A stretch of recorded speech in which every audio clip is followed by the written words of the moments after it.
This is the front angle of the house. I want you to notice this cement structure. Wonder what that could possibly be. People who know what that is know what that is.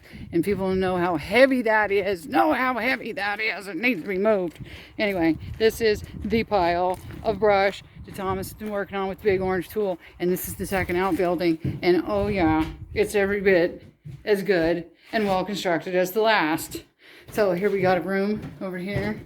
Oh, what do we have here? Oh, shelves. What do we have? Oh, my goodness. Oh, lots of things. Lots of things. Oh, look, it's another crapper. And we've got a bunch of screens in here. That's what Grandma's up to, figuring out right now. Anyway, this is the back door and the pile of brush.